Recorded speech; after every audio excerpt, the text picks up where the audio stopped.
आप देख रहे हैं इंडिया न्यूज। सबसे पहले देश आपके साथ, मैं रचना बंसल। आंख कान खोल के में आपका बहुत स्वागत है। रामनवमी से पहले पश्चिम बंगाल में उबाल दिखाई दे रहा है। रामनवमी की रैलियों को लेकर बीजेपी और टीएमसी के बीच में एक बार फिर से टकराव बढ़ गया है। मालदा जिले के मोथाबारी इलाके में तनाव है।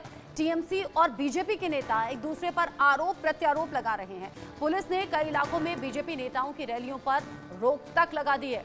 जुलूस के रास्ते भी बदले जा रहे हैं। इस बीच जाधवपुर यूनिवर्सिटी में रामनवमी मनाने को लेकर छात्रों के अड़ने से माहौल और ज्यादा गर्मा गया है। विश्व हिंदू परिषद समेत कई हिंदू संगठनों ने ऐलान किया है कि रामनवमी पर राज्य भर में 2000 से ज्यादा रैलियां, 200 झांकियां और 5000 जगहों पर श्री राम महोत्सव आयोजित किया जाएगा। बीजेपी नेता शुभेंदु अधिकारी ने दावा किया है कि 6 अप्रैल को राज्य भर में आयोजित रामनवमी की रैलियों में लगभग 1.5 करोड़ हिंदू हिस्सा लेंगे। उन्होंने हिंदुओं से रामनवमी पर घर से बाहर निकलने की अपील भी कर दी है। अब ये विवाद जाधवपुर यूनिवर्सिटी तक भी पहुंच गया। यूनिवर्सिटी के छात्रों ने रामनवमी मनाने का ऐलान कर दिया है। सीएम ममता बनर्जी ने सभी लोगों से शांति बनाए रखने की अपील की है। इधर हावड़ा में ममता बनर्जी को लग गया बड़ा झटका, क्योंकि कलकत्ता हाईकोर्ट ने हिंदू संगठनों को रैली की इजाजत दे दी है, जो कि पहले हावड़ा पुलिस ने सुरक्षा इंतजामों का हवाला देते हुए मना कर दिया था। तो ममता सरकार को कैसे लगा है बड़ा झटका, रिपोर्ट देखिए।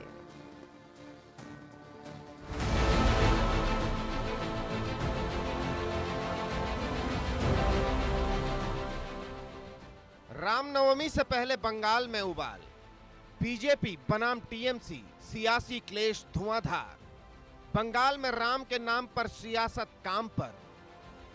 बीजेपी का रामनवमी प्लान बंगाल में घमासान।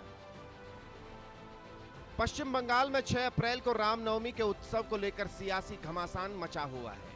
बीएचपी समेत कई हिंदू संगठनों ने रामनवमी के मौके पर पश्चिम बंगाल में करीब 2000 रैलियां निकालने की घोषणा की है।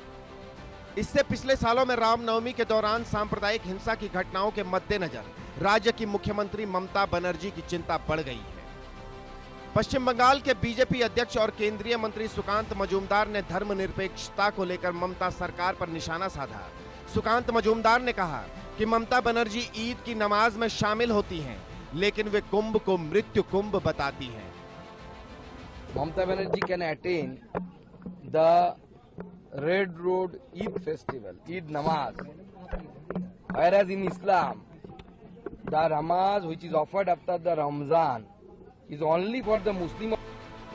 बंगाल में रामनवमी को लेकर बीजेपी और टीएमसी में जंग छिड़ चुकी है और ये जंग तृणमूल कांग्रेस के विधायक मदन मित्रा के एक बयान के बाद शुरू हुई।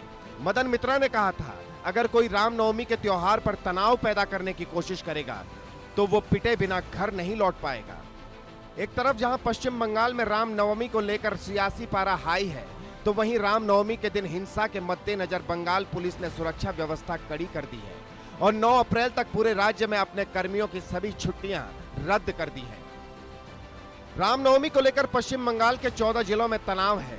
कोलकाता, मुर्शिदाबाद, हावड़ा, पूर्व और पश्चिमी मेदिनीपुर, उत्तर और दक्षिण 24 परगना, सिलीगुड़ी, जलपाईगुड़ी, कूच बिहार में अतिरिक्त पुलिस बल और रैपिड एक्शन फोर्स की तैनाती की गई है। कुल मिलाकर कह सकते हैं कि एक तरफ रामनवमी को लेकर शहर शहर बंगाल की पुलिस अलर्ट पर है, तो वहीं रामनवमी को लेकर राजनीतिक माहौल भी गरमाया हुआ है। Bureau report, India news.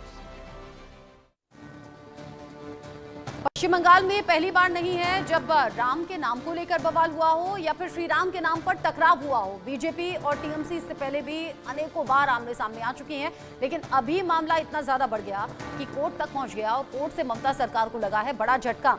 इसको लेकर बात हम करेंगे, आगे वो घटनाएं भी आपको बताएंगे, कब कब कौन कौन सी घटनाएं हुई जिससे ममता सरकार गिर गई। और आज एक बार फिर से सवाल उठ रहा है। मेरे साथ में भास्कर घोष जुड़ गए हैं, जो कि बीजेपी के नेता हैं। अबू शर्मा मेरे साथ में हैं, कांग्रेस के प्रवक्ता। नीलांजन दास जी मेरे साथ में हैं, टीएमसी के नेता। और डॉक्टर एसके दत्ता मेरे साथ में राजनीतिक विश्लेषक के तौर पर जुड़े हुए हैं। आप सभी का स्वागत इंडिया न्यूज पर। सबसे पहले नीलांजन दास जी, मेरा सवाल आप ही से, क्या ममता बनर्जी को किसी भी तरीके से तकलीफ है क्या प्रभु श्री राम के नाम से या फिर हिंदू त्योहारों के नाम से? ऐसा क्यों बार बार होता है? कुछ हुआ ही नहीं है। आप जो बोल रही है कि परमिशन नहीं दिया गया था, ऐसा कुछ नहीं हुआ है। अभी जो 6 अप्रैल को रामनवमी है, पूरे बंगाल में रामनवमी का जुलूस निकाला जाएगा। राम टेम्पल्स हमारे यहाँ पर जहाँ भी है वहाँ पर राम जी का आराधना होगा। लेकिन ये जो मामला है इसमें क्या हुआ था, ये एक ऑर्गेनाइजेशन है अंजनी पुत्र सेना, वो एक परमिशन मांगे थे हावड़ा पुलिस से।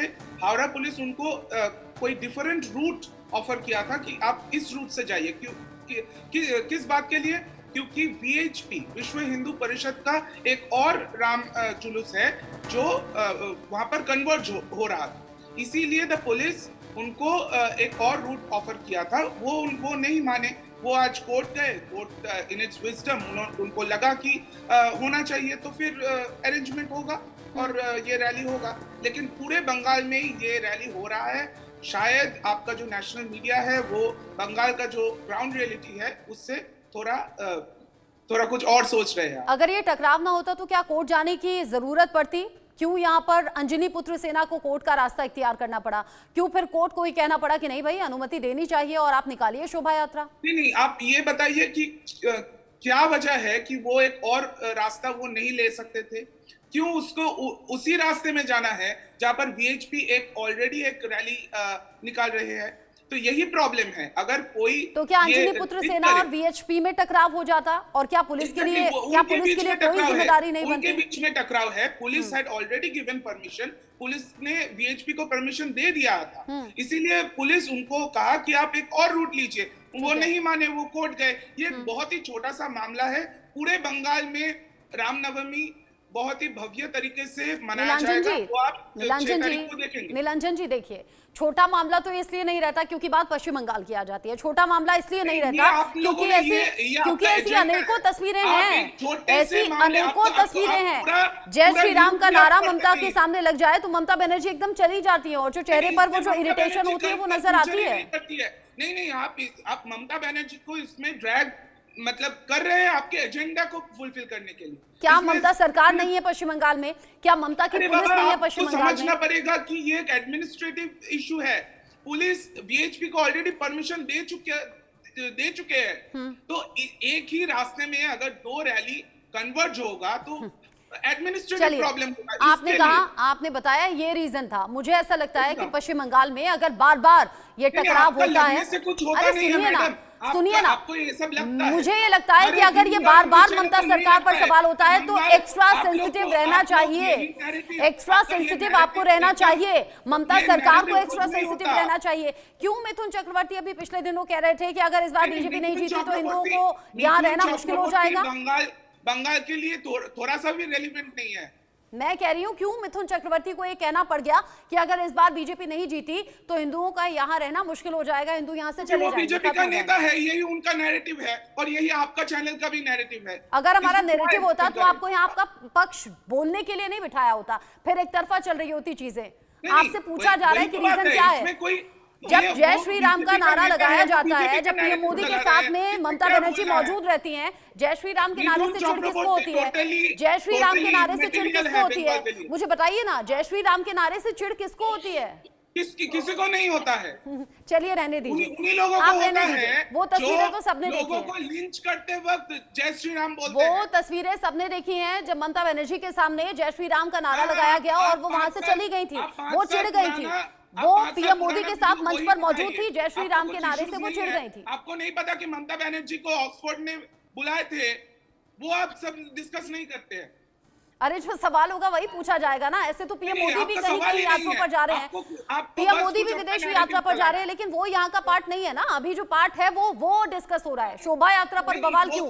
शोभा यात्रा को लेकर दिक्कत क्यों? मतलब मुझे तो हंसी आ रहा है कि इस तरीके का मामले को भी आप डिस्कस कर रहे हैं। आप हंस लीजिए फिर, अगर आपको हंसी आ रही है तो आप हंस लीजिए। ऑक्सफोर्ड में जब बुलाया था तब भी ममता सरकार के बारे में जिक्र हुआ था, ममता बनर्जी की वो खबर भी हमने चलाई थी, लेकिन आप एक अलग चश्मे से देखते हैं ना तो आपको दिखता नहीं है। आपको सब बीजेपी के प्रवक्ता नजर आते हैं।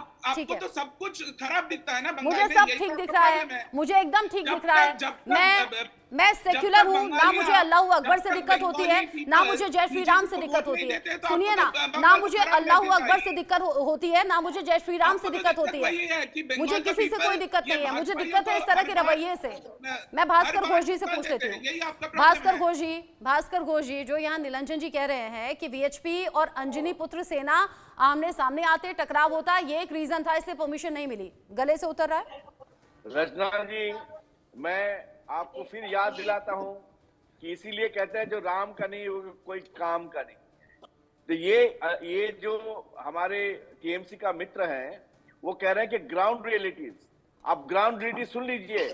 27 मार्च मालदा की मोथाबड़ी डिस्ट्रिक्ट में नहीं, आज तो हम मुसलमान के बारे में नहीं बात कर रहे हैं, हम रामनवमी के बारे में बात कर रहे हैं। वो रेफरेंसेस दे रहे हैं, सुन लीजिए निलंजन जी, भास्कर जी रेफरेंसेस दे रहे हैं। मैं ऑक्सफोर्ड के बारे में नहीं बता सकता, वो मोथाबड़ी को डिस्कस कर सकता नहीं, मैंने तो आपको बताया, ऑक्सफोर्ड पर हम बात कर चुके हैं, ऑक्सफोर्ड की खबर हम चला चुके। अब वो भी तो अपनी तरफ से अपना पक्ष रखेंगे ना। आप क्यों नहीं सुन पा रहे? आप क्यों नहीं सुन पा रहे? अच्छा वक्ता होने के साथ अच्छा श्रोता भी होना चाहिए। सुनना भी सीखिए, सुनना सीखिए, सुनेंगे तभी जवाब दे पाएंगे, सुनेंगे तभी जब आप बोल रहे थे कोई नहीं बोल रहा था। ये बैड मैनर्स होता है निलंजन जी, बैड मैनर्स है ये। जब आप बोल रहे थे किसी ने कुछ नहीं बोला। निलंजन जी, मुझे मजबूरन आपका ऑडियो डाउन करवाना पड़ेगा, अच्छा नहीं लगता, मुझे मजबूरन आपका ऑडियो डाउन करवाना पड़ेगा। जब आप बोल रहे थे ना, किसी ने आपको बीच में टोका नहीं था। जब आप बोल रहे थे किसी ने बीच में आपको टोका नहीं था। भास्कर जी को सुन लीजिए, मेरा तो काम है टोकना, मैं तो टोकूंगी, मैं तो सवाल भी करूंगी, लेकिन आप भास्कर जी बोल लें, उसके बाद आप काउंटर कीजिएगा, उसके बाद आप काउंटर कीजिएगा। थोड़ा पेशेंस दिखाइए, थोड़ा पेशेंस दिखाइए। भास्कर जी बोलिए। और निलंजन जी, अगर अभी इस बार आप टोकेंगे तो मुझे मजबूरन आपका ऑडियो डाउन कराना पड़ेगा, क्योंकि अच्छा नहीं लगता। भास्कर जी बोल लें, भास्कर जी जब बोल लें तब आप जवाब दीजिएगा। हाँ भास्कर जी, बात पूरी कीजिए जल्दी से। 27 मार्च मोथाबड़ी में बहुत लोगों ने, कुछ हिंदी लोगों ने, बहुत बड़ा संख्या था, उन्होंने एक मस्जिद के सामने से अपना भजन गा के निकल रहे थे और उनके ऊपर मॉब लिंचिंग हो गया। और रात में उनके जहां पे दुकान है और जहां पे घर है के ऊपर खतरनाक ढंग से अटैक किया गया है और इसके ऊपर एफआईआर भी दर्ज है, जाकर देख लीजिए। ये 27 मार्च, आज हम लोग 4 अप्रैल, 2 दिन बाद रामनवमी है। ये मोथाबड़ी के साथ रामनवमी का डायरेक्ट कनेक्शन यही है। इन लोग का लग रहा है कि हम लोग अगर रामनवमी के दिन में अपने स्ट्रेंथ, अपने जो औकात दिखा दें तो इनकी औकात दिख जाएगी कि इस देश में आज कैसे आप बांग्लादेश से लोग घुसा करके मोथाबड़ी में अटैक करवा रहे हैं।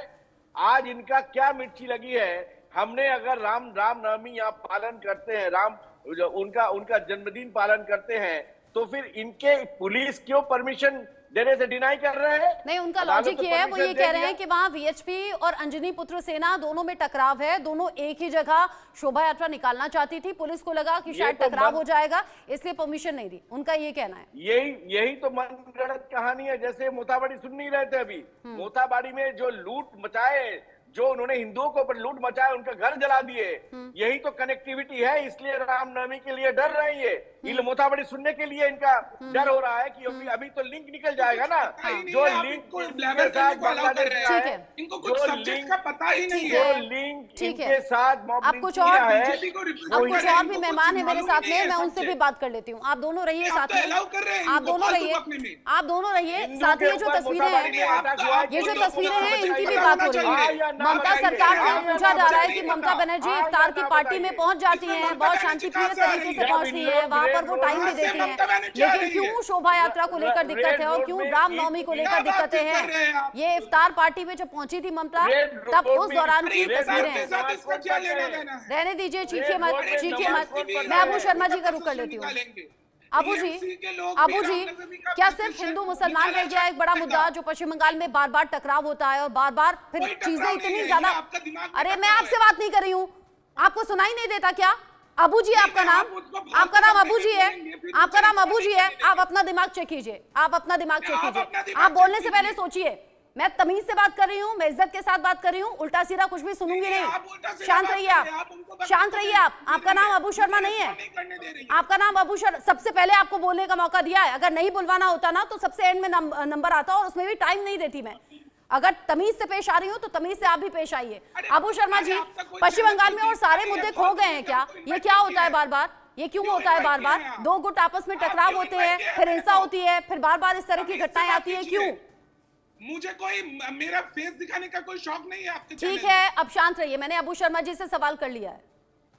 आप मुझे रिस्पॉन्ड करने देंगे कि नहीं? अरे जब आपका नंबर आएगा तो आप बोलिएगा ना, आप इतना इम्पेशेंट क्यों हो रहे हैं? पेशेंस नहीं है क्या बिल्कुल भी? सबसे पहले आपको बोलने का मौका दिया है, अबू जी नहीं बोले हैं, एसके दत्ता जी कुछ नहीं बोले हैं, इतना तो सोचिए ना, डिग्निफाइड तरीके से बैठिए प्लीज। अबू शर्मा जी आप बोलिए। हाँ, देखिए पश्चिम बंगाल का हालत जिस तरह से आपका मीडिया में दिखाया जा रहा है, मैं तृणमूल कांग्रेस का विरोधी हूं, लेकिन मैं आपको ये बता रहा हूं पश्चिम बंगाल में ऐसा कुछ माहौल नहीं है।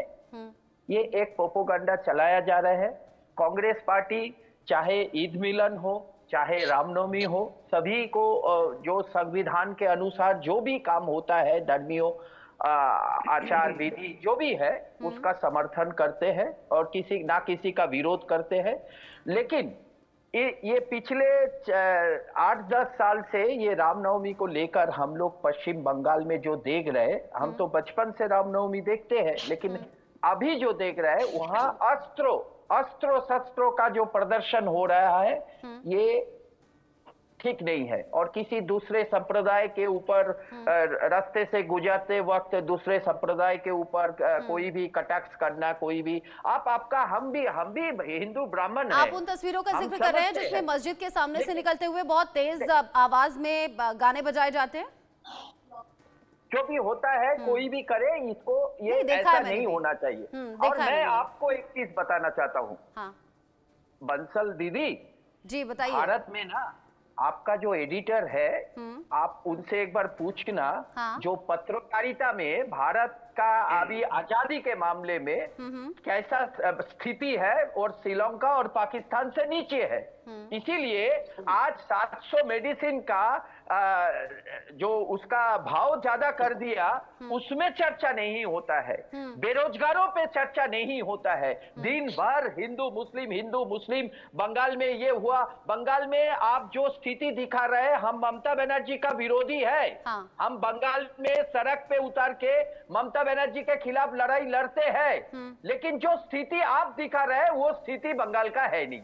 ठीक है, ये मैं दावा के साथ कह सकता हूँ। ठीक है। और आपको पत्रकार, आपका जो एडिटर है, मैं उनसे हाथ जोड़ के विनती कर रहा हूँ, जनता का जो मुद्दा है उसको डिबेट में लेके आइए। ये तो मैं भी आपसे कह रही थी कि पश्चिम बंगाल में जो असल मुद्दे होते हैं वो तो कहीं साइडलाइन हो जाते हैं और इस तरह की हिंसा, बवाल, आगजनी, ये सब खबरें बार बार सामने आती है और हमें मजबूरन कवर करना पड़ता है। बंसल दीदी, आज का जो सब्जेक्ट आपने चुना है, ये रास्ता से कचरा उठा के आपने लाया। पश्चिम बंगाल मौका किसने दिया? ये कचरे जैसी स्थिति बनाई किसने? ये सिचुएशन कचरे जैसी बनाई किसने? आपको लग रहा होगा, लेकिन वहां जो हिंदू परिवार है, जो डर में रहते हैं, जो दहशत में रहते हैं, उनके लिए ये बहुत कुछ है। आपको लग रहा होगा कि ये कचरा है। बाकी मुद्दे भी हम उठाते हैं। 25,000 जो टीचर्स की नियुक्ति रद्द हुई है ना, वो खबर भी हमने दिखाई थी। तो ऐसा नहीं है कि हम जरूरी खबरें छोड़ दे रहे हैं, लेकिन जब ये टकराव है, जब ये स्थिति है, तो सवाल उठ रहे हैं। एक काम मैं करती हूँ, तृणमूल कांग्रेस का भ्रष्टाचार सामने आ रहा है, उसको दिखाइए ना। ठीक है शर्मा जी, ठीक है शर्मा जी। एसके दत्ता जी हमारे साथ में हैं और चूंकि वो राजनीतिक विश्लेषक के तौर पर जुड़े हुए हैं, तो उनका पक्ष भी जानना जरूरी हो जाता है कि वो इस पूरी घटना को लेकर या फिर एक के बाद एक हो रही इन घटनाओं को लेकर क्या सोचते हैं, क्या समझते हैं। एसके दत्ता जी, आपसे मैं सवाल करूं उससे पहले मेरे जहन में भी कुछ बातें हैं। पश्चिम बंगाल में ममता बनर्जी का लगातार जीतना, इसका मतलब ये बिल्कुल नहीं है कि उन्हें सिर्फ और सिर्फ मुसलमान सपोर्ट कर रहे हैं, उन्हें हिंदुओं का भी बढ़ चढ़कर सपोर्ट है, इसीलिए वो बार बार सरकार में रिपीट होती है, लोगों का समर्थन साथ में है। फिर कौन वो लोग हैं जो बार बार ये भ्रम फैलाते हैं? क्योंकि खबर ऐसी भी, अगर वो इफ्तार पार्टी में जाती हैं तो वो दुर्गा पंडाल के लिए भी जाती हैं और दुर्गा पंडाल में शामिल भी होती हैं, वहां के लिए फंड्स भी देती हैं। तो फिर ये कौन है जो माहौल खराब करने की कोशिश कर रहा है? या फिर जैसा अभी हमारे टीएमसी के मेहमान भी कह रहे हैं या कांग्रेस के मेहमान कह रहे हैं कि सिचुएशन ये है नहीं दिखाने की कोशिश है? अगर ये कोशिश है तो कौन कर रहा है? सबसे पहले सबको जय माँ दुर्गा, जय श्री राम। बात यहाँ पे ये आती है कि आखिर इस तरह की बातें लगातार क्यों? आप भी जानते हैं, मैं भी जानता हूं कि एक हाथ से ताली बजता नहीं है। ताली बजाने के लिए दोनों हाथों की आवश्यकता होती है। अगर तृणमूल कांग्रेस अगर एक नैरेटिव चलाती है तो भारतीय जनता पार्टी का भी अपना एक नैरेटिव है, और उस नैरेटिव का दोनों नैरेटिव के बीच में टकराव होने के बाद फिर माहौल खराब होता है। पर इसके साथ साथ ये भी जानने की बहुत आवश्यकता है कि आखिर बार बार कोर्टों को क्यों हस्तक्षेप करना पड़ता है हर मुद्दे को लेके। आप 2 दिन पहले ही आपने देखा होगा उच्चतम न्यायालय का, सुप्रीम कोर्ट का महत्वपूर्ण निर्णय आया है। टीचर के जो दाखला हुआ था और नॉन टीचिंग स्टाफ का जो दाखला हुआ था, सुप्रीम कोर्ट ने बाकायदा रद्द कर दिया है। यानी कि कहीं ना कहीं पे चीजें गलत हुआ था, इसलिए तो रद्द हुआ है। कलकत्ता हाई कोर्ट को बार बार हर चीज पे हस्तक्षेप क्यों करना पड़ता है? दुर्गा पूजा की जब जुलूस निकलती है विजयदशमी की, और वो मुहर्रम के साथ कोइंसाइड कर जाता है, तो प्रदेश की सरकार की जिम्मेदारी बनती है कि दोनों चीजों को संतुलित वे में दोनों ताजिया को भी निकालने दे और उसके साथ साथ विजयदशमी का माँ दुर्गा का झांकी भी निकालने दे। पर कोर्ट को इंटरवीन करना पड़ता है क्योंकि आप ताजिया के मुहूर्त के दौरान आप विजयदशमी की माँ दुर्गा की झांकी को आप रोक देते हैं। हाँ। जो कहीं ना कहीं पे धार्मिक वे में बहुत खतरनाक है और ये सही नहीं है। हजारों लोगों का, लाखों लोगों का आस्था का विषय है। तो एक बार नहीं 2 बार हुआ है। यानी आप कह रहे हैं कि पक्षपाती ममता सरकार यहाँ पर नजर आती है। ताजिए का जुलूस कहीं ना कहीं पे नजर आती है। बायस तरीका है यहाँ पर। आप सभी मेरे साथ में रहिएगा। देखिए, पश्चिम बंगाल में ऐसा बार बार होना, जब हिंदू मुस्लिम 2 गुटों में बटे हुए नजर आए या फिर आपस में टकराव इस तरीके से बार बार सामने आए, तो ममता बनर्जी से, ममता सरकार से ऐसे बहुत से सवाल हैं जो पूछे जा रहे हैं। और जैसे कि अभी डॉक्टर एस के दत्ता ने भी कहा कि बार बार इस तरह के छोटे इश्यूज के लिए आखिर क्यों कोर्ट का सहारा लेना पड़ता है और बार बार ममता सरकार को कोर्ट से झटका ही मिलता है। पश्चिम बंगाल में आखिर कौन है जो माहौल खराब करने की कोशिश कर रहा है? कौन है जो हिंदू और मुसलमान को आपस में लड़वाना चाहता है और इससे किसको हो सकता है फायदा? इन सभी पहलुओं पर हम बात कर ही रहे हैं। इसको लेकर मेरे साथ में जुड़ गए हैं दिलीप घोष जी, जो कि बीजेपी के नेता हैं, इस वक्त मेरे साथ में मौजूद हैं और पश्चिम बंगाल में जो हालात हैं उसको लेकर उनसे हम बात करेंगे। दिलीप घोष जी, बहुत स्वागत आपका। रामनवमी को लेकर पश्चिम बंगाल सरकार को बड़ा झटका लग गया है। कोलकाता में जिस तरीके के हालात हैं, कलकत्ता हाईकोर्ट ने ये परमिशन दे दी है अंजनी पुत्र सेना को कि आप अपनी शोभा यात्रा निकाल सकते हैं। पुलिस ने परमिशन देने से इनकार कर दिया था। ये सब क्यों हो रहा है? ममता क्यों बार बार ऐसे फैसले करती हैं, या फिर ममता की पुलिस? देखिए, प्रशासन को कैंसिल करना पुलिस का काम नहीं है। प्रशासन को सुरक्षा देना और त्यौहार में कोई व्यवधान ना आए, इस प्रकार कोई डिस्टर्बेंस ना हो, इसीलिए पुलिस का ये काम उसको देखना चाहिए, शांतिपूर्वक हो। लेकिन यहाँ वेस्ट बंगाल गवर्नमेंट ने बार बार हिंदू त्यौहार को डिस्टर्ब करने के लिए पुलिस के द्वारा लोगों को डराना, पार्टी के नेता, मंत्री, मुख्यमंत्री की तरफ से थ्रेट करना और जानबूझ करके हिंदू सामने ना आए, और उसके ऊपर जिला में जानबूझ करके जो एंटी सोशल उनके द्वारा झमेला करके पहले एक हिंसक वातावरण बना करके हिंदू त्यौहार को बैन करने की साजिश चल रही है।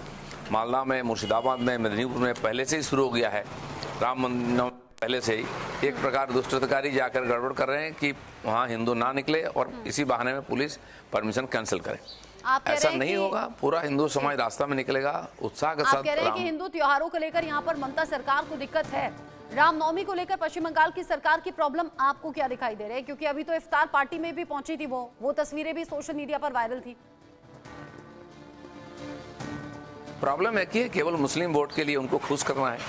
हम लोग जब देखे सीए पारित हो गया, पूरा बंगाल में आग लगाया गया, 3 दिन तक चला, ना कोई लाठी चला, ना किसी का ऊपर एफआईआर हुआ।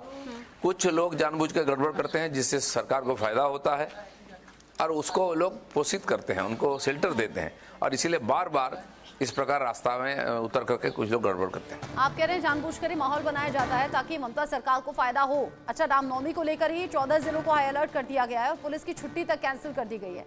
आपको क्या लग रहा है कि एक वातावरण जो तैयार करने वाला था, यानी कि भाईचारा जहां पर बनाने की कोशिश थी, उसे बिगाड़ने का काम कौन कर रहा है? अभी तो ईद हो गया, पूरा बंगाल में शांतिपूर्वक ईद हो गया, कोई इस प्रकार टेंशन नहीं, कोई प्रोवोकेशन नहीं है। ममता बनर्जी ईद का नमाज में जाके हिंदू समाज को, बीजेपी को गाली देते हैं। और यहाँ तो मैं गया था, अभी बासंती पूजा का त्यौहार चल रहा है हमारे यहाँ, एक मंदिर को कपड़ा से घेर दिया गया, उसके समय जलसा का मंच बनाया गया है। हिंदू समाज ने कोई इतराज नहीं दिखाया। और हिंदू जब रास्ता में निकलते हैं, उनका त्यौहार पर्व होता है, तब क्यों इस प्रकार टेंशन किया जाता है? शुरू नहीं हुआ, उसके पहले क्यों ऐसा स्टेटमेंट दिया जा रहा है? क्यों डराया जा रहा है? क्यों टेंशन क्रिएट किया जा रहा है? ये एक साजिश है, ये राजनीति है, और इसी से हिंदू समाज को डरा के रखा गया है। और मुझे लगता है कि आज हिंदू समाज डरा नहीं है, वो अपना समस्या का समाधान करने के लिए ताकत जुटा चुका है बंगाल। आप कह रहे हैं हिंदू समाज डरा नहीं है। वहाँ शुभेंदु अधिकारी जो कि अब तैयारी कर रहे हैं शोभा यात्रा की, 1 से 1.5 करोड़ लोग इकट्ठा हो, ये कोशिश है। लेकिन आप लोग कह रहे हैं रामनवमी के दिन रास्ते में देर करो, ये जानबूझकर हो रहा है, ये साजिश है। किसकी हो सकती है साजिश और किसका फायदा? पिछले 10 साल से ये त्यौहार बढ़ रहा है। जब से हिंदू का मन में खतरा आया कि बंगाल में हिंदू रह नहीं सकता, ये धीरे धीरे बांग्लादेश बन रहा है, तो अब हिंदू रास्ता में आके अपना समस्या का समाधान करने के लिए प्रयास कर रहे हैं। और तभी से उनके ऊपर दमन पीड़न शुरू हो गया है। और मुझे लगता है कि उससे भी ज़्यादा बड़ा त्यौहार इस बार होगा। बंगाल से करोड़ों की संख्या में लोग महाकुंभ में स्नान करने के लिए गए थे, लाखों गाड़ियाँ गई, हमें देखा।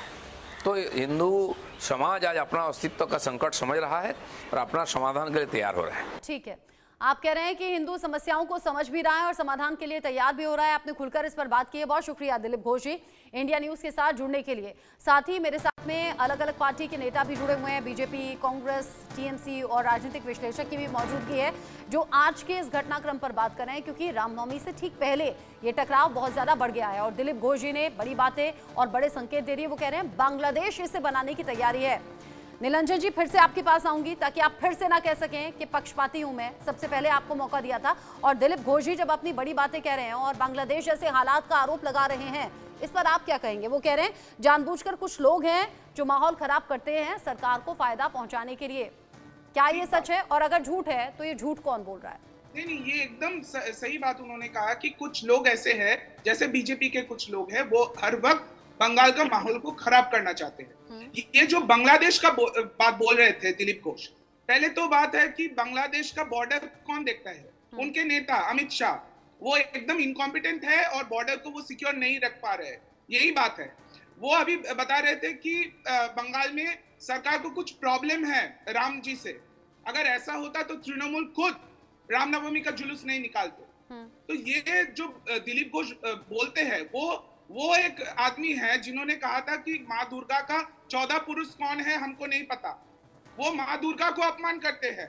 ऐसे लोग, ये बंगाल के लिए एक शर्मनाक बात है कि ये लोग हमारा एमपी थे, अभी नहीं है, अभी पार्टी में भी उनका कोई पद नहीं। तो दिलीप घोष के बात को इतना ज्यादा इसको कुछ मायने देने का जरूरत नहीं है। बंगाल में रामनवमी हर एक त्योहार के तरह, आज बासंती पूजो है, कल अन्नपूर्णा पूजो है, परसों रामनवमी है, हर एक प्रोग्राम अच्छी तरीके से निभाया जाएगा। और पुलिस प्रशासन जो है वो एकदम दे आर अलर्ट, और उनको जो भी करना पड़ेगा वो करेंगे। ये भी जो इशू है, ये एक नॉन इशू को आप इशू बना रहे थे, क्योंकि ये बात का जवाब देंगे मुझे? वो ग्रुप वीएचपी और ये जो अंजलि एक बात का जवाब देंगे आप कह रहे हैं कि ये जो माहौल खराब करने वाले हैं ये बीजेपी के नेता हैं। मान लिया कैसा है, ममता की सरकार है, ममता की पुलिस है, पहचानिए ना ऐसे गुंडों को जो माहौल खराब कर रहे हैं, पकड़कर डाल दीजिए जेल में। कौन रोक रहा है? पुलिस अरेस्ट कर रहे थे, पुलिस अरेस्ट करेंगे।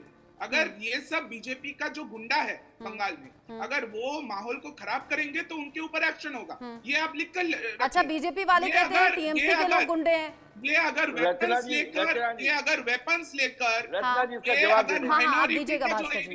लेकिन उधर नीलंजन जी, लेकिन बीजेपी वाले कहते हैं कि टीएमसी के लोग गुंडे हैं, ये गुंडागर्दी दिखाते हैं।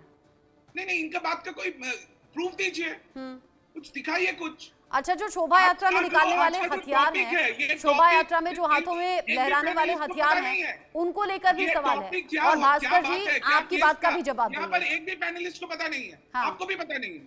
क्या नहीं पता है? आज का जो टॉपिक क्या था, क्यों ये कोई कैंसिलेशन हुआ ही नहीं है। रामनवमी को लेकर टकराव है, पुलिस ने परमिशन नहीं दी है, टॉपिक है। अगर आपको नहीं पता है तो प्लीज पता कीजिएगा। मोथाबारी इलाके में जो तनाव है, वो तनाव क्यों हुआ, उस पर आप बिफर गए थे। मोथाबारी का नाम लेते ही आप बिफर गए थे।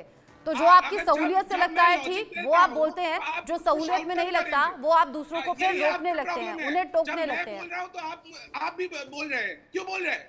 अरे आपकी बात अगर मुझे सीधा पॉइंट करेगी तो मैं नहीं बोलूंगी क्या? नहीं, मैं तो सीधा मेरा बात काम कर है रहा सवाल हूँ। करना, आपका काम है जवाब देना। आप पार्टी से जुड़े हुए हैं, आप पार्टी के नेता प्रवक्ता बनकर बैठे हैं, तो आप जवाब देंगे। आप जानबूझकर अगर आपको बातों का जवाब नहीं देना होता तो फिर आप क्यों जुड़ते हैं? आपसे सवाल और भी तीखे हो सकते हैं, और भी तीखे हो सकते हैं। मैं तो बहुत सलीके से आपसे पूछ रही हूँ। दल्ले हैं, ये सब कर रहे हैं। क्या बोल रहे हैं आप? बीजेपी के जो दल्ले हैं वो सब बंगाल के Shut माहौल up! को खराब कर रहे हैं। Shut up! क्या बोल रहे हैं आप? ये नेशनल टेलीविजन है। बीजेपी मान के मर्यादा जो पता है कि दल्ले नहीं पता है हैं, आपको? वो बंगाल के मान मर्यादा माहौल पता है को कि नहीं खराब पता है कर रहे आपको? हैं। तमीज नहीं है आपको बात करने की क्या? तमीज नहीं है क्या आपको बात करने की? आप अपना ही नहीं, अपनी पार्टी का नाम भी खराब कर रहे हैं। निरंजन जी, मोदी मीडिया से निरंजन जी, आप अपने साथ अपनी पार्टी का नाम भी खराब कर रहे हैं। यही लैंग्वेज आपके घर में इस्तेमाल होती है। आप अपने घर में यही लैंग्वेज इस्तेमाल करते हैं? आप अपने घर परिवार में यही लैंग्वेज इस्तेमाल करते हैं क्या? आप अपने घर में यही लैंग्वेज इस्तेमाल करते हैं क्या? तमीज नहीं है आपको बिल्कुल बात करने की। आपसे तो बात नहीं की जा सकती, आपसे बात नहीं की जा सकती, ठीक है? आपको सवाल अगर इतना चुभ रहे हैं तो आपको डिबेट में आना नहीं चाहिए था।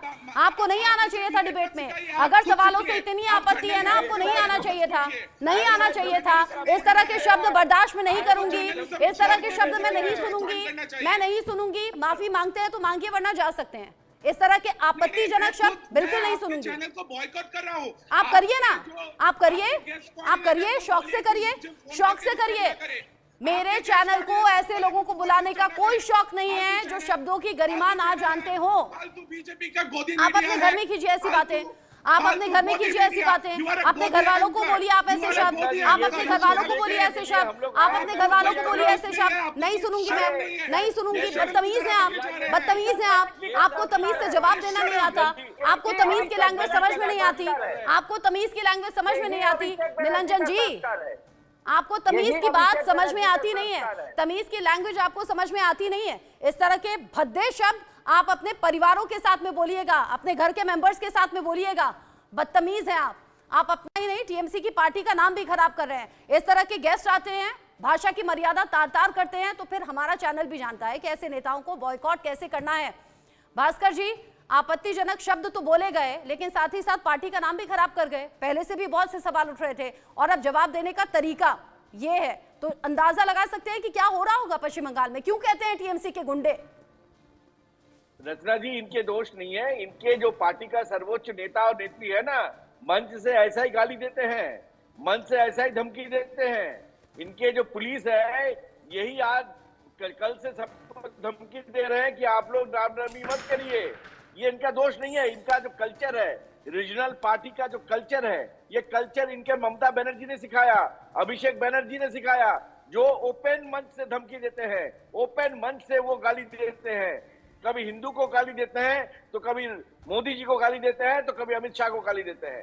तो इनका कल्चर इससे ज्यादा नहीं है। ये नेशनल मीडिया जितना जल्दी समझ जाए उतना ही हमारे लिए भला है कि ऐसा लोगों के साथ डिबेट करने की जो ये पराकाष्ठा जो है, डिबेट करने का जो अपमान है, वो हमें सहना नहीं पड़ेगा। अब मैं मुद्दे पे आ रहा हूं। ये जो कह रहे हैं कि भाई आप जो है, ये कोई मुद्दा नहीं है, यही आज के दिन में सबसे बड़ा मुद्दा बन गया है।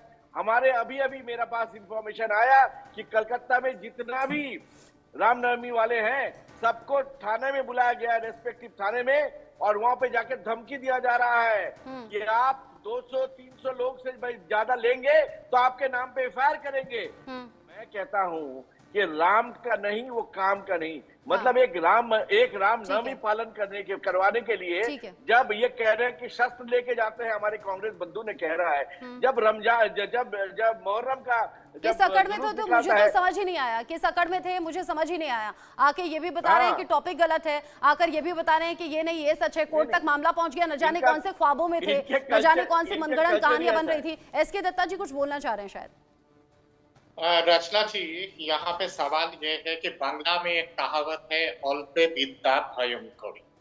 अभी जो तृणमूल का जो प्रवक्ता बैठा हुआ था, मुझे तो लग रहा था कि किसी मछली बाजार से आप लोग उठा के लेके आए हैं।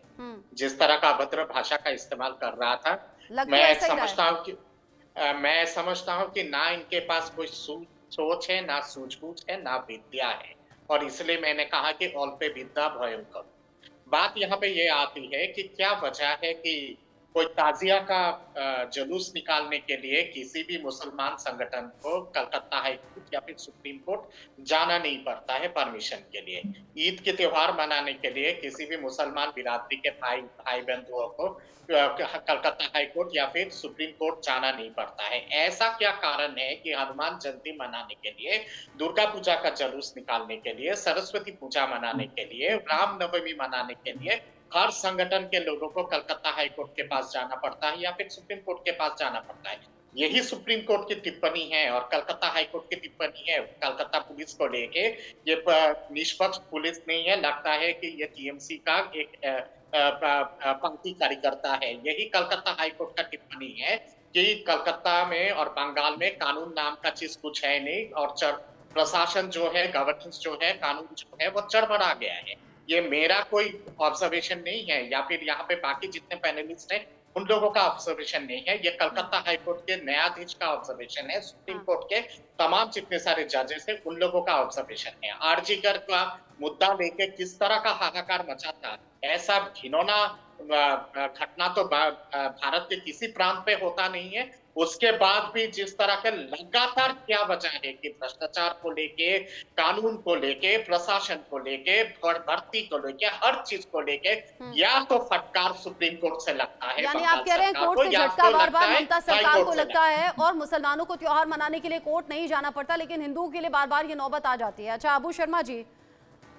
क्या ये हो रहा है और कैसे हैं ये टीएमसी के लीडर जिन्हें ना तो बोलने की तमीज है? आप थोड़ी देर पहले तरफदारी कर रहे थे, आप कह रहे थे ऐसा माहौल है नहीं जैसा बनाने की कोशिश है।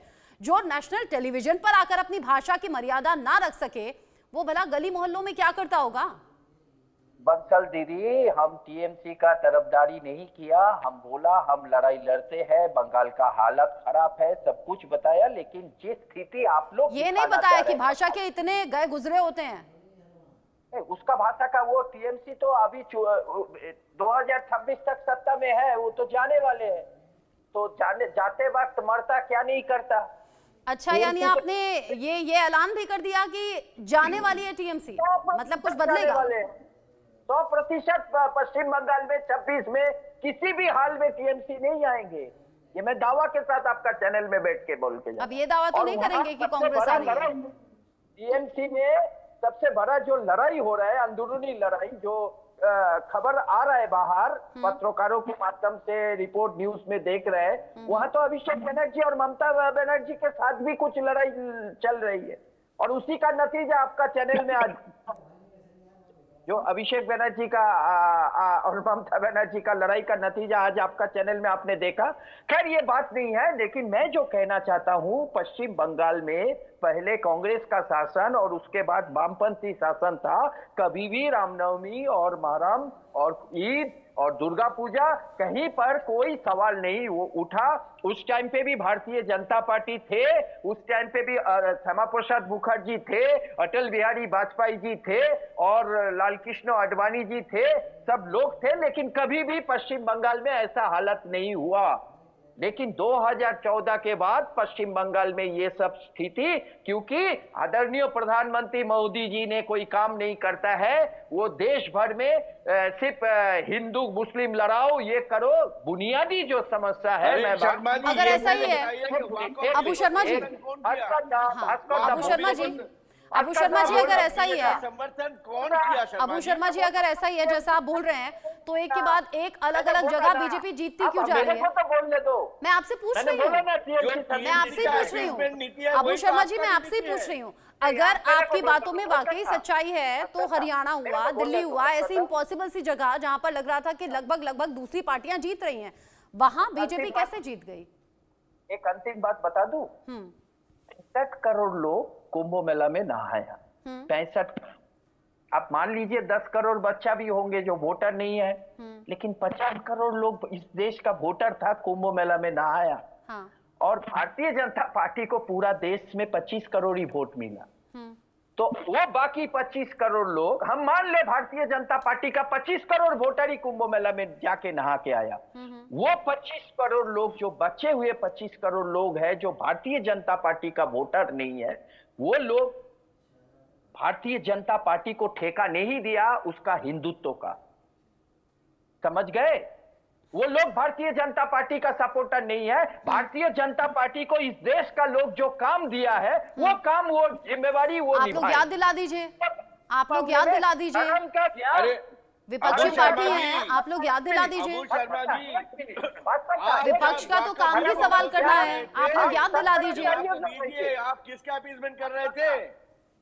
एक मिनट, धर्म का ज्ञान हम शंकराचार्य जी से लेंगे, हम भारतीय जनता पार्टी से नहीं। और भारतीय जनता पार्टी को जो काम दिया गया, भारतीय जनता पार्टी वो जिम्मेवारी निभाए विदेश नीति के मामले में, रक्षा नीति के मामले में और अर्थनीति के मामले में। चारों दिशा में फेल होने के बाद भारतीय जनता पार्टी के पास एक ही चारा बचा हुआ है। अच्छा, आपको लग रहा है मतलब हर मोर्चे पर फेल है? अबू शर्मा जी, आपके हिसाब से तो हर मोर्चे पर फेल है।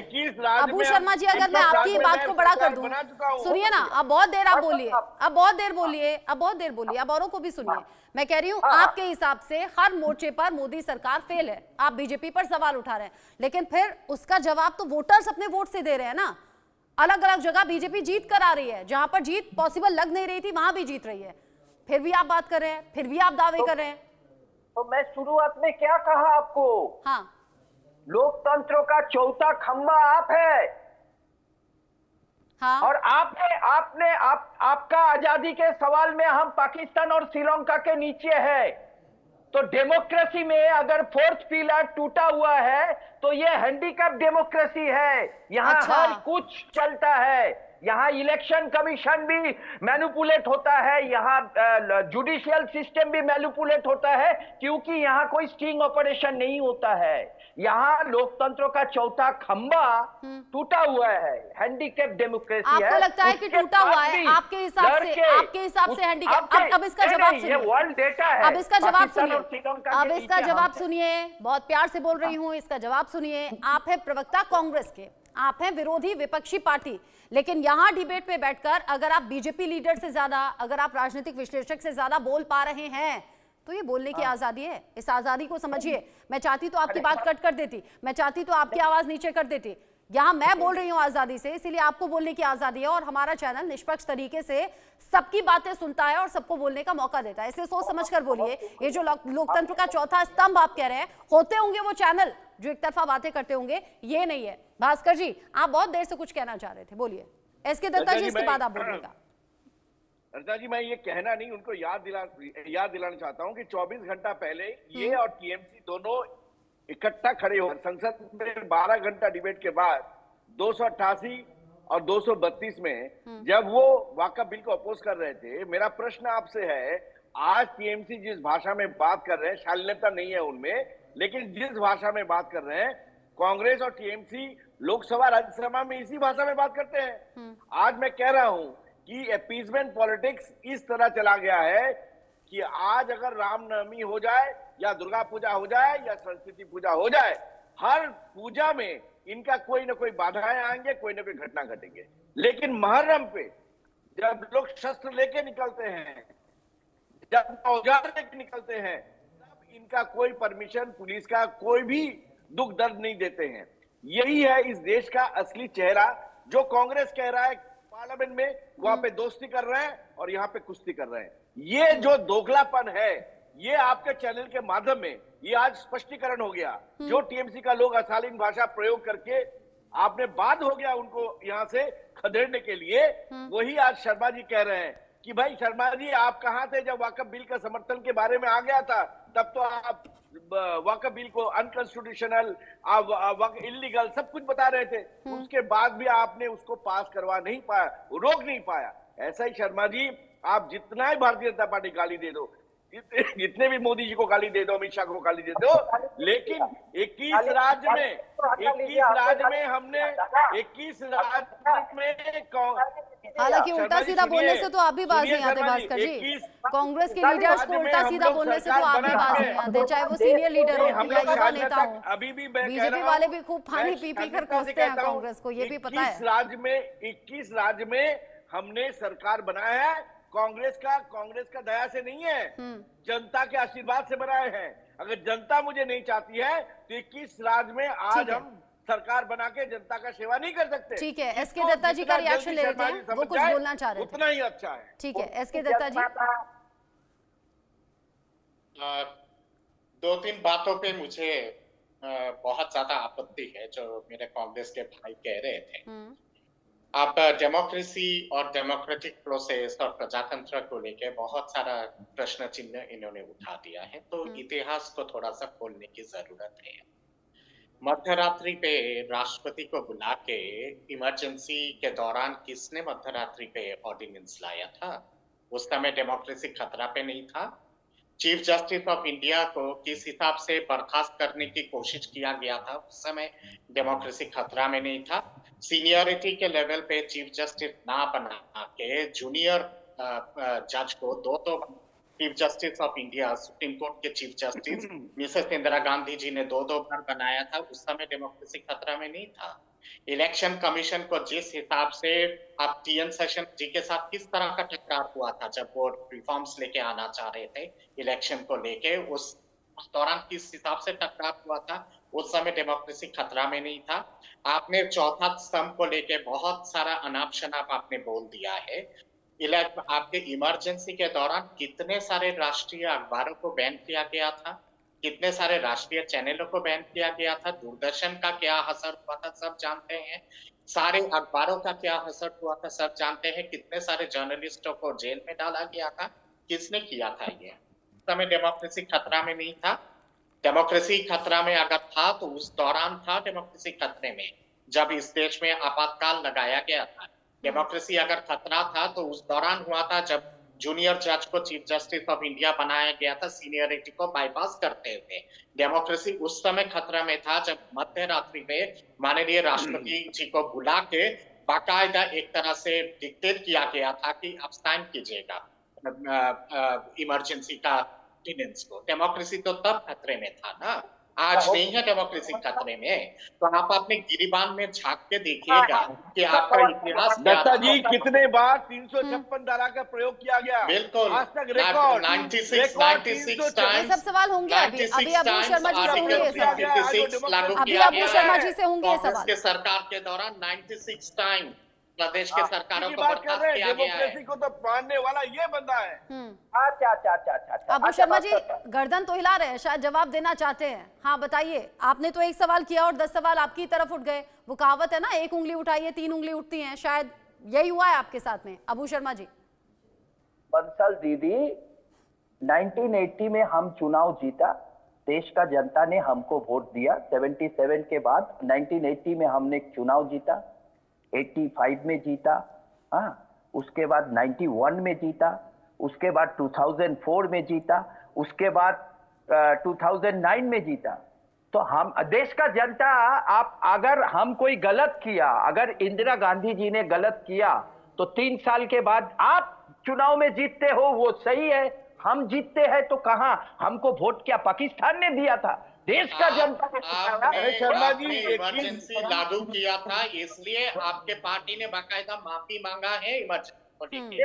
आप माफी मांगे हैं ना 1977 में क्या हुआ था शर्मा जी? माफी मांगे हैं ना आप इमरजेंसी को लेके। तब लोकतंत्र का चौथा स्तंभ उस तरीके से पावरफुल नहीं था क्या अबू शर्मा जी? इसलिए माफी मांगे थे इमरजेंसी को लेके। इमरजेंसी के दौरान क्या हुआ था मीडिया का? तो माफी नहीं मांगते, क्या हुआ था पत्रकारों का?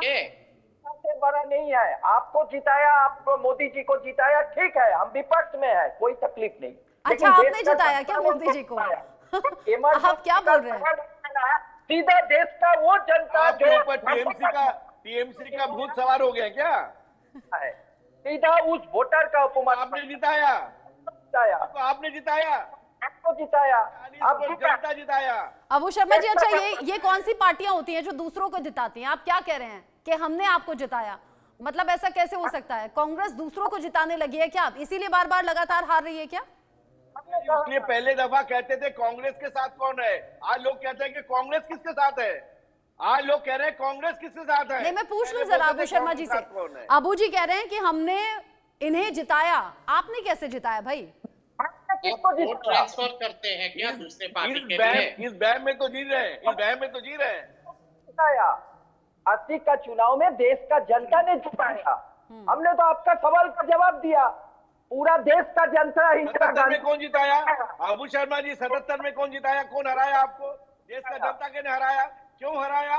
इमरजेंसी लागू किया इसलिए आपने हारा। आप इमरजेंसी इसको एक्सेप्ट क्यों नहीं करते हैं? आज मीडिया के ऊपर सबसे बड़ा आघात ठीक है। इमरजेंसी के टाइम में हुआ था, इसको आप ठीक है। एक्सेप्ट करिए। अबू जी, आपकी आवाज थोड़ा ठीक से आ नहीं रही है, शायद नेटवर्क में आप उस तरीके से हैं नहीं। आपको बोलने का मौका तो मैंने दिया, लेकिन आपकी आवाज कट कट कर आ रही है, जरा उसे चेक कीजिए।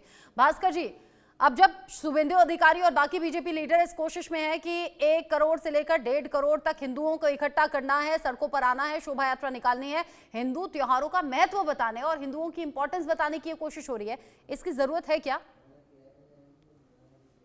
रचना जी, मैं पहली बार बताता हूँ कि इस साल जो है हिंदुओं के लिए 1000 साल में जो हिंदू नहीं कर पाया, राम मंदिर का प्रतिष्ठा हो गया था।